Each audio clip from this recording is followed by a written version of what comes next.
Boa tarde. Agradecemos a Deus mais uma semana de muito aprendizado. Esse evangelho é o capítulo 18, muitos os chamados e poucos escolhidos, a parábola do festim de núpcias.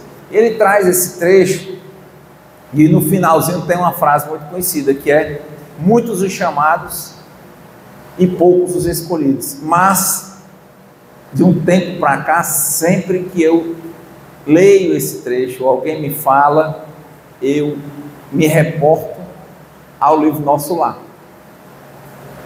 Quando o André Luiz falou isso para ele, e o ministro Clarencio disse: André, será que a melhor leitura desse trecho, ao invés de muitos são chamados e poucos escolhidos, não seria melhor dizer muitos são chamados, mas poucos atendem ao chamado? Então, esse é muito forte. Hoje, eu tive a oportunidade de estar lá com o pessoal do Natal de Amor, na Casa do Sol Nascente, que tem pessoas que têm problemas, especialmente decorrentes ao vírus HIV, né? Então lá você tem a parte das crianças e tem a parte dos adultos. Muitas pessoas, às vezes advindas do interior, que não têm condição, que estão abrigadas lá para poderem passar pelo tratamento. E nós vemos que grande parte dos nossos problemas tem muito a ver com a nossa escolha, com o nosso livre-arbítrio de sabermos o que é o certo a fazer, mas não queremos.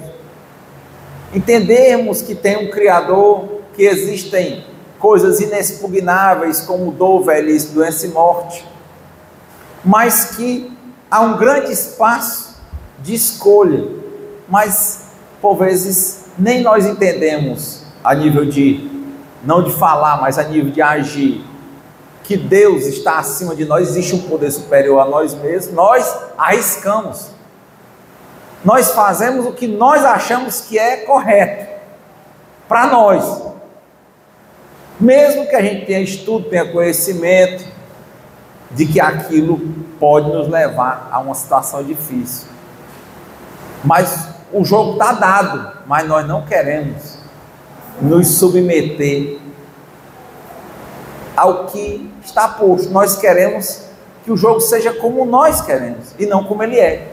E eu tenho também aprendido isso: a vida não é como eu quero, a vida é como ela é. Isso é a realidade. Falamos no evangelho passado sobre a adicção a romance, que era isso: a vida não é como eu quero, a vida é como ela é.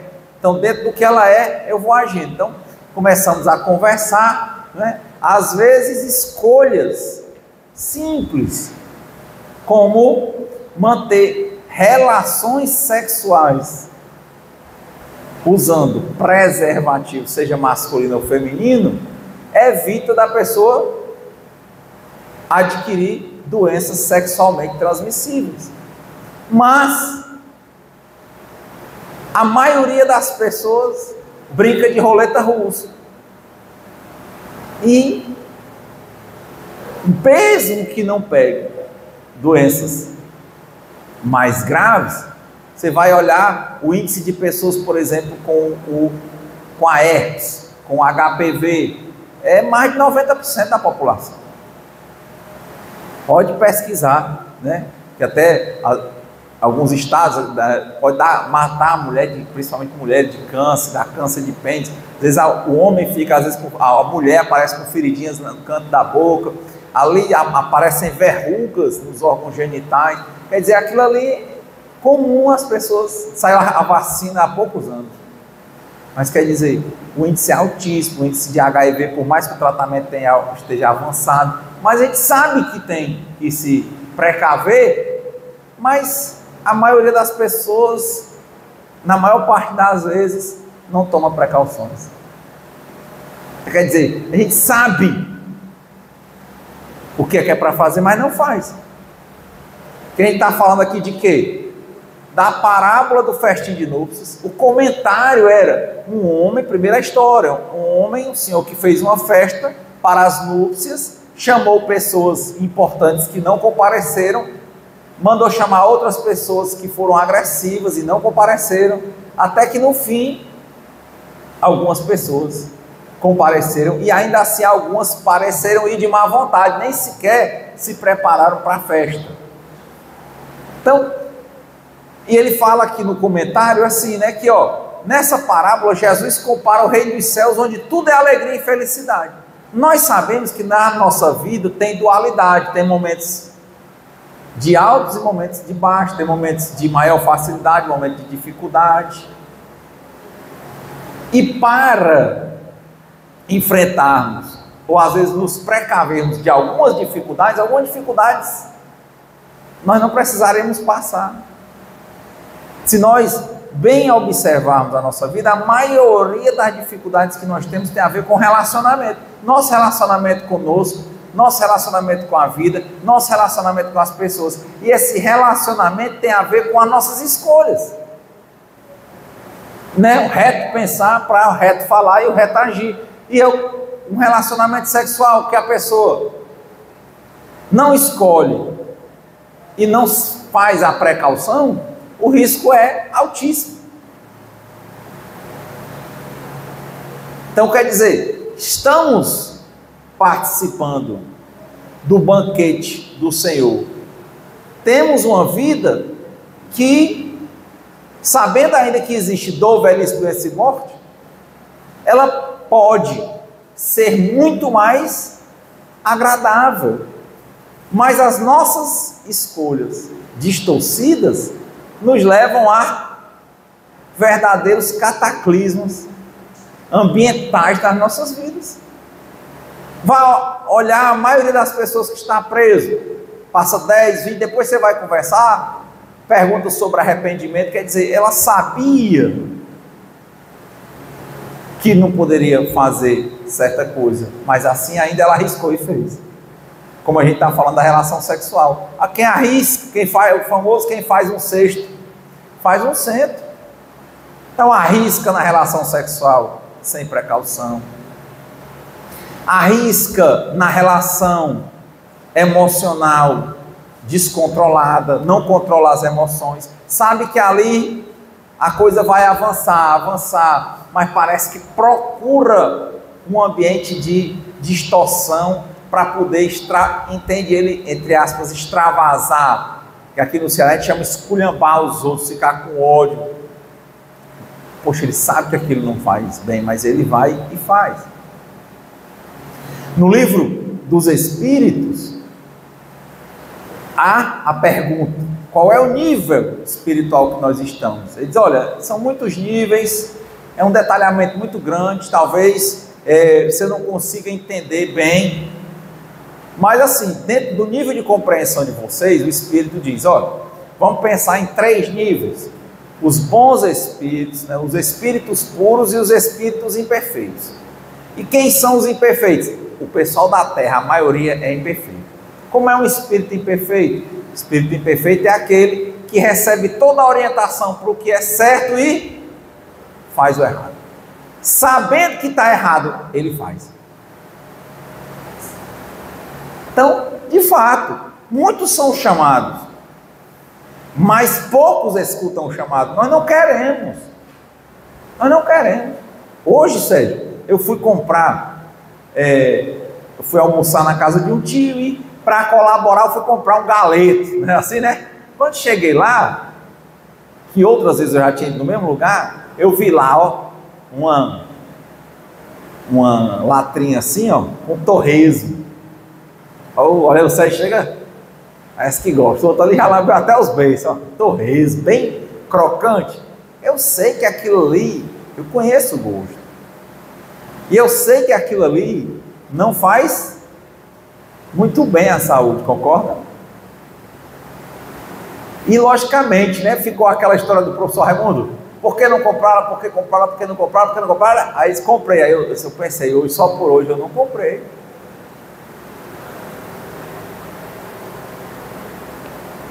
Tem um colega que já é desencarnado, ele era assim, deu diabetes, e eu falando com uma colega, ela dizendo que a questão do açúcar no sangue, a gente pensa que é só coisa que tem açúcar, mesmo a proteína, quando você come ela em excesso, o que sobra o corpo transforma em energia, açúcar.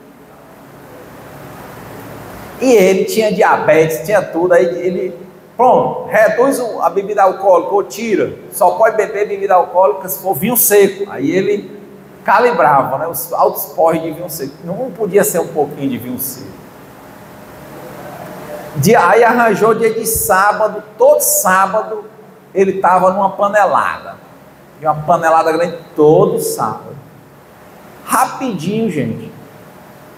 A gente diz assim porque às vezes passa um ano, um pouco, quando vê, ele partiu. Mas não sabia que aquele tipo de alimentação, para ele, era um veneno. Ele sabia. Mas por que ele não fazia? Olha aí, ó. Todos nós somos chamados para ter saúde, para viver nesse reino de alegria e felicidade. Mas as nossas escolhas, conscientes, mas doentes, e o pior cego é aquele que não quer ver. Ele sabe, por vezes nós sabemos que o que nós vamos fazer não nos faz bem, mas ainda assim nós fazemos. E temos orientação do que nos faz bem, mas ainda assim nós não nos afastamos disso. Vamos fazer. E eu perguntava hoje lá, né, de Papai Noel lá no Natal de Amor prévio de hoje, né, o pré-natal de amor, e eu passava para as pessoas o que eles achavam do Natal. Aí tinha um rapaz que disse assim: Natal é muito bom, mas também é ruim. Aí eu disse: ruim por quê?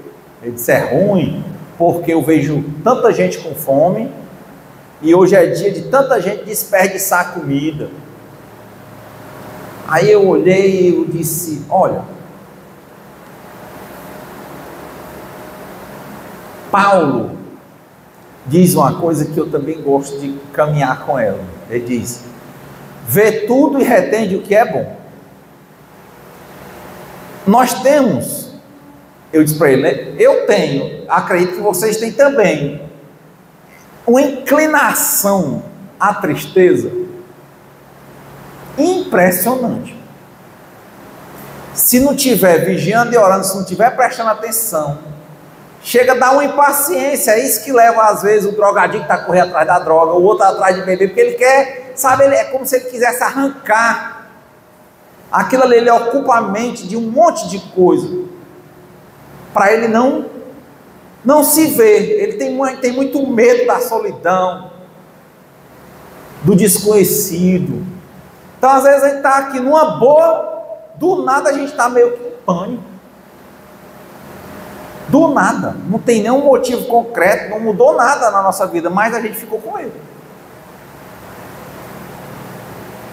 Então há esse desvio de conduta, esse problema emocional. A gente tem que prestar atenção. A gente tem que dizer assim: olha, isso aqui eu não posso, é como um alcoólatra.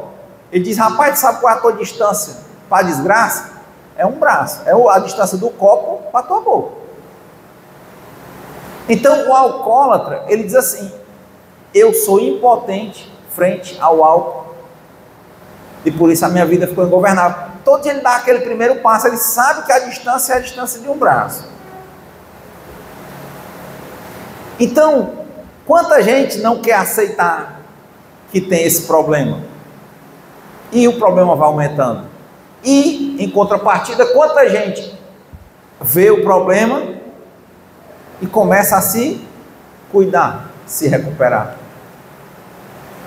Quer dizer, Qual é o mais maduro? O alcoólatra na ativa, piorando, que a doença é progressiva e irreversível, de efeitos fatais, mas que antes de matar desmoraliza? Ou aquele alcoólatra que, entendendo isso, ele para? Fica a pergunta. O comedor compulsivo, que ele não pode comer doce, que ele sabe que não pode comer demais, e ele diz assim: eu não sou comedor compulsivo, eu não tenho esse problema na minha vida. A distância dele também é a distância de um braço, não está a comida na boca. E ele não quer qualquer comida. Ah, essa comida aqui é insossa, essa é sem gosto, essa é não sei o quê. Bom, é a comida para você. Não. Para mim é melhor morrer do que viver sem açúcar e sem sal. Pô. Eu não quero recuperação. Então, quer dizer, um comedor compulsivo que está na ativa, já com doenças no corpo, ele às vezes acha que é melhor dizer que não tem problema, não é um comedor compulsivo, a ele entender que ele é impotente frente à comida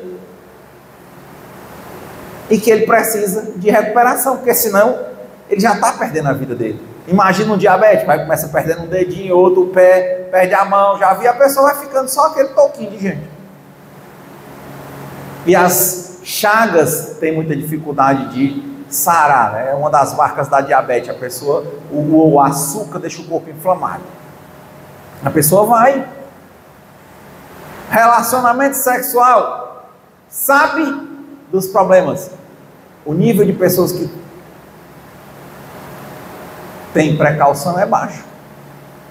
Tá vendo? Aí a pessoa diz assim: eu não sou espírito imperfeito, não. Eu sou inteligente, eu sou uma mulher inteligente, eu sou um homem inteligente.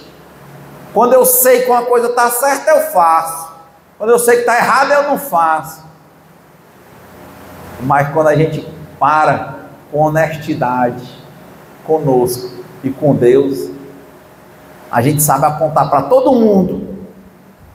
Mas quando a gente começa a olhar para as nossas próprias adicções, nossas próprias escravidões emocionais, nós não aceitamos.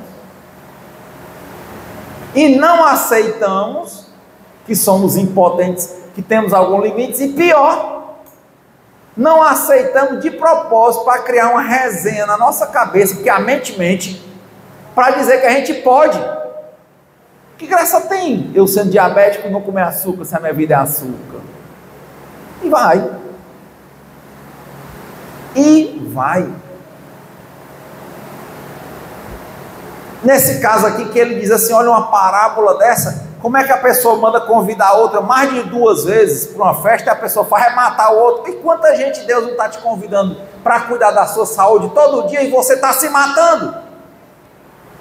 Matando a sua família, acabando com tudo. Imagina quem tem uma hora dessa, problema direto com a adicção, seja consigo mesmo ou com algum familiar dentro de casa uma hora dessa. Um dia de Natal, o cara completamente louco atrás aí, por exemplo, de crack, cocaína. Ele está todo dia vendo, olha, isso não é bom, tá aí, ó. Ele começa bem bonitinho aqui, usando uma droga mais cara, no final ele está lá na bocada, usando pedra com os outros, sem dente. A porta é bonita e a saída é horrorosa. Porque a saída é 3 Cs, menino. Clínica, cadeia ou cemitério. A saída é essa. Não é bonito.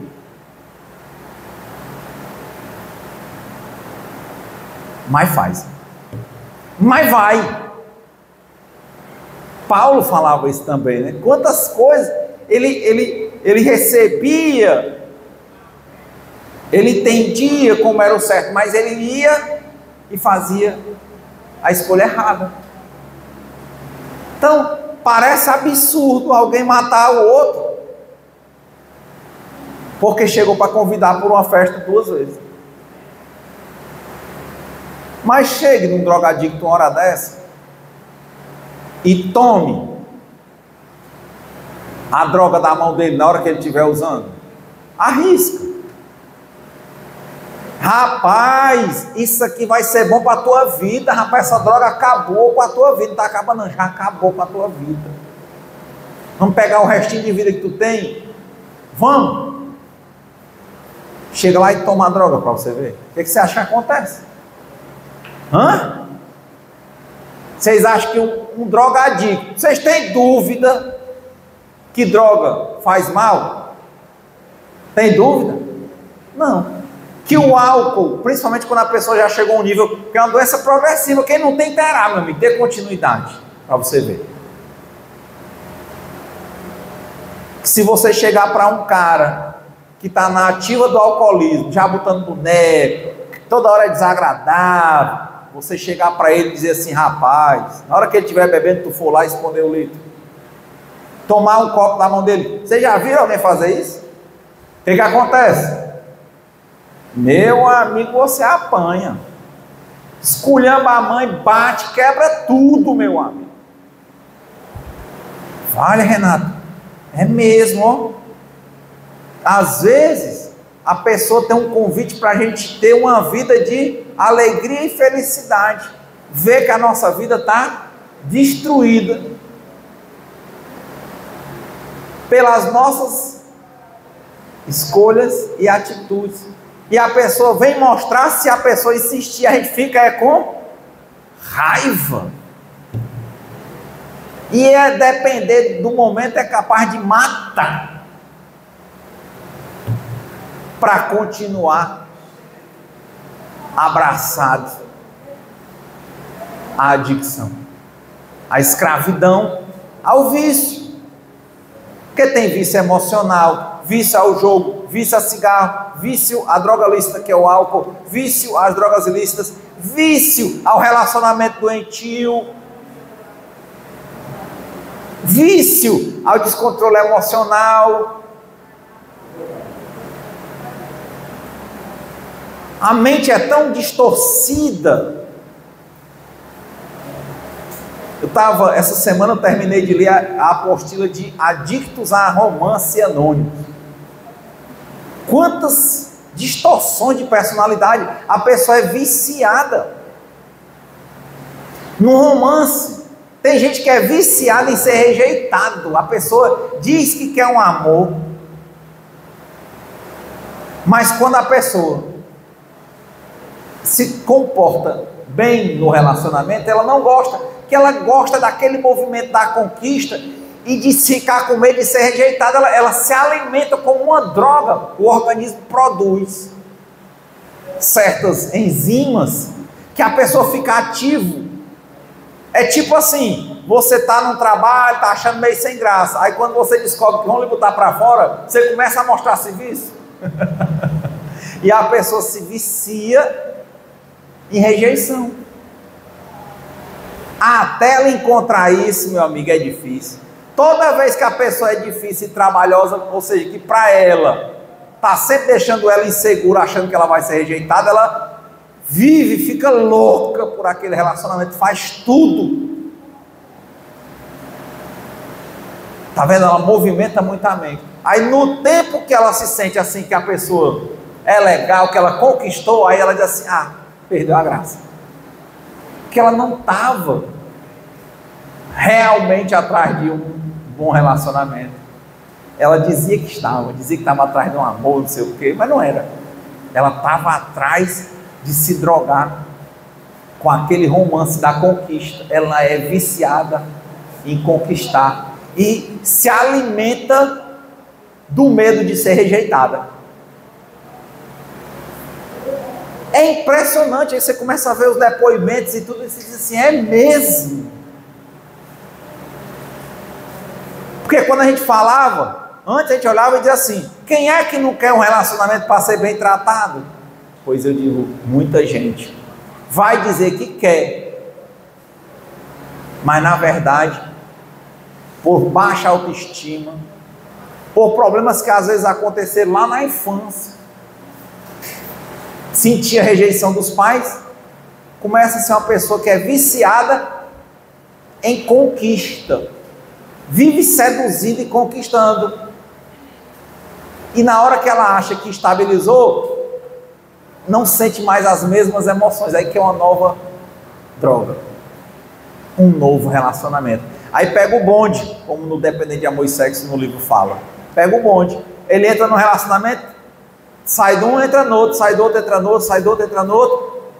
Porque dizendo que está procurando um relacionamento estável, só que na verdade está longe, ele está querendo se alimentar da energia que ele sente de conquistar um relacionamento instável, um relacionamento difícil. E quando a pessoa conta e começa, você olha assim, poxa, é mesmo, como nós temos labirintos dentro de nós. Quem nunca conviveu com alguém aqui que a pessoa era Deus no céu e você na terra, você é ocupado, você isso, você aquilo, aí na hora que você se dedicou à pessoa, o negócio esfriou. Quem já viu isso? Acontece, muitas vezes. Procure pessoas que têm muitos relacionamentos, e essa pessoa vai sempre dizer que está procurando um amor, que é o homem que não presta, ou que é a mulher que não presta, ou que é isso, ou que é aquilo, mas ela não entende que ela é viciada na energia que o medo de ser deixada dá nela. Quando ela bota estabilidade, ela não tem graça. E aquilo é explicado, ou seja, é uma pessoa que você vai dizer, olha, bom é um relacionamento saudável, e ela não entende sequer que ela quer um relacionamento doente, porque ela está doente. Quem está ferido, fere. Quem não se ama, é incapaz de amar e de se sentir, se permitir ser amado. Não dá para cumprir o segundo mandamento, amar ao próximo como a si mesmo, porque se você não se ama, você não tem a capacidade de amar e, consequentemente, não se acha digno de ser amado. São vários processos dentro da gente. Você está entendendo? Muitos são chamados, poucos os que atendem o chamado. A pessoa não quer, ela é viciada em rejeição. A Ana aqui, que foi gerente de milhares de pessoas, quanta gente ela não deve ter visto assim, que quando a Ana era ótima, a pessoa era trabalhosa, e quando a Ana era firme, que a pessoa estava com medo de perder o emprego, a pessoa era boazinha, aí quando a Ana estabilizava de novo, voltava tudo de novo. É a mesma coisa, a pessoa só se movimenta se tiver achando que vai ser rejeitada. Agora você mostrar isso para a pessoa e ela querer ver, não quer. Eu não estou dizendo a você que um diabético, ele não quer entender que é diabético. Antigamente, eu sabia que quando a glicemia batia de 100 à frente era diabético. Agora, minha amiga, é de 150. E a pessoa ainda diz, você pode dizer para uma pessoa que bateu 100, que ela diz assim, não, agora para a maioria é 150, porque na verdade ela quer continuar comendo doce. Da hora, mãe. Mete a pé em qualquer um que queira tomar, meu amigo. Um adicto à comida, um comedor compulsivo, meu amigo, tu já pensou em deixar uma comida na geladeira e chegar lá alguém comer? Ave Maria, é uma coisa para o mundo. Então, de fato, são muitos os chamados, mas poucos os que atendem ao chamado. Por que, Renato? Porque não querem. E não é o ponto de não querer atender ao chamado, é o ponto de não querer sequer ver que está doente. Estava dizendo para ele sobre relacionamento essa semana, eu terminei um livro, chama Adictos a Romance Anônimo. A pessoa cria um romance na cabeça, você começa a ver personalidade distorcida. Eu nunca imaginei, e vendo muitas histórias lá, de pessoa que é adicta à rejeição. A pessoa, por exemplo, ela vivia dentro de casa e os pais viviam brigando. E ela botava na cabeça, aquela menina que fica querendo ajeitar o pai e a mãe toda hora, que ela vai ajeitar. É um romance que ela criou na cabeça, que ela vai, o pai que é alcoólatra, drogadicto, ela vai salvar o pai, vai salvar a mãe. Só que fica aquela confusão, ela sempre sendo rejeitada. Então ela se alimenta de, quando ela se sente rejeitada, em correr para tentar salvar o outro, entende? Aí ela cresce, começa a arranjar um monte, ela vai namorar dizendo que quer, precisa de um relacionamento. Aí ela vai lá se relacionar. Quando a pessoa é difícil, ela faz tudo para conquistar. Depois que ela conquista, para ela perder a graça. Porque o organismo libera várias enzimas da pessoa que está com medo de perder o emprego e fica ralando a camisa, né? Isso na camisa. Quando ela acha que o parceiro quer ela, gosta, ama mesmo, é estável, aí ela diz assim, o corpo dela pede aquelas enzimas, tipo da droga mesmo, sabe? De conquistar. Então ela precisa de um novo relacionamento em que ela vai se sentir rejeitada para ela conquistar. E aí ela entra na hora que luta, você pensa que é mais fácil. O mundo acabado que aquela pessoa deixar aquela outra, mas ela estava viciada. Estava viciada na rejeição. Na hora que ela conquistou ela, aquilo perde a graça. E a gente falava assim, quem é que não quer um homem bom? Quem é que não quer uma mulher boa? Ora, muitos.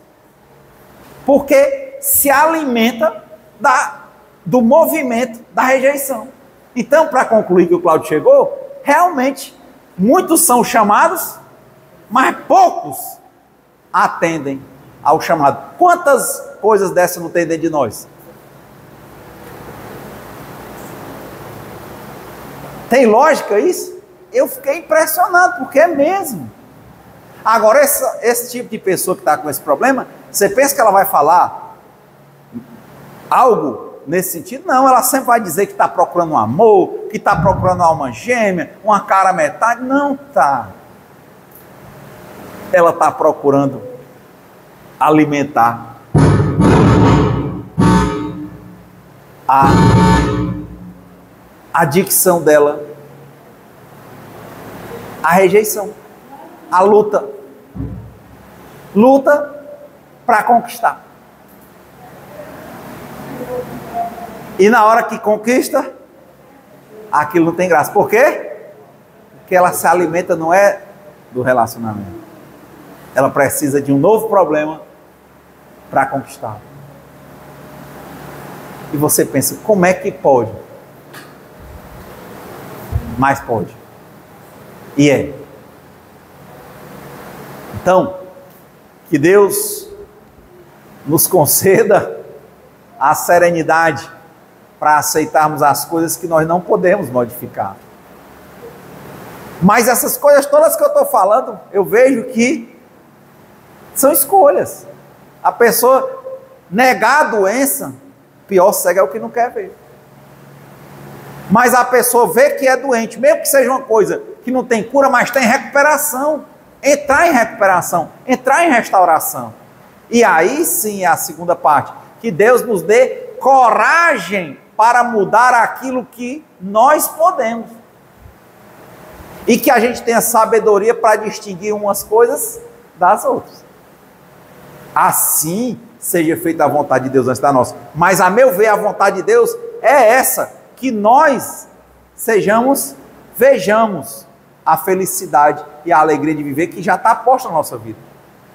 Mas a gente tem que sempre estar se autoconhecendo, porque às vezes a gente toma atitudes distorcidas, problemas que às vezes vêm da infância e que a gente está acostumado e acha que o certo é assim e aponta para todo mundo dizendo que o erro é do outro, mas na verdade o problema está conosco. Por isso que é importante o vive e deixe viver. Eu não posso mudar o outro, mas eu posso mudar a mim mesmo. Por mais, é isso, né? Dou aos outros o direito de serem como quiserem, mas eu tenho o dever de ser melhor do que eu mesmo a cada dia, sem ter a pretensão de ser melhor do que ninguém. Esse é um ponto. Muita paz e boa semana. Feliz Natal, boas festas. E se Jesus permitir, no outro domingo a gente está aqui para dar o feliz ano novo.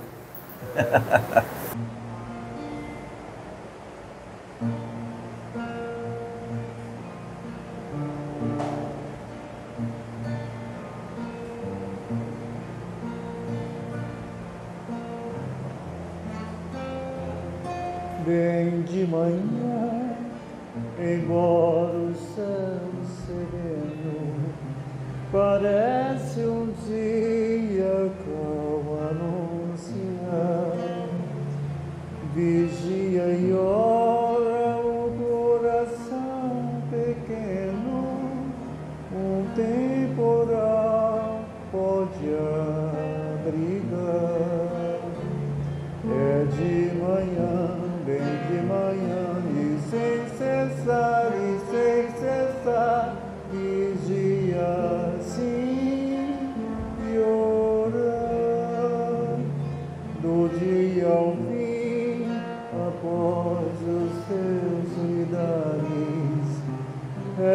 lembra as bênçãos do celeste amor e conta a Deus prazeres e pesares, deixando em suas mãos a dor. É de manhã, bem de manhã, e sem cessar, vigia sim e orar, e sem cessar vigia cada instante, que o imprevisto pode aqui chegar. Só com Jesus em comunhão constante é que se pode ao céu chegar. É de manhã, bem de manhã, e sem cessar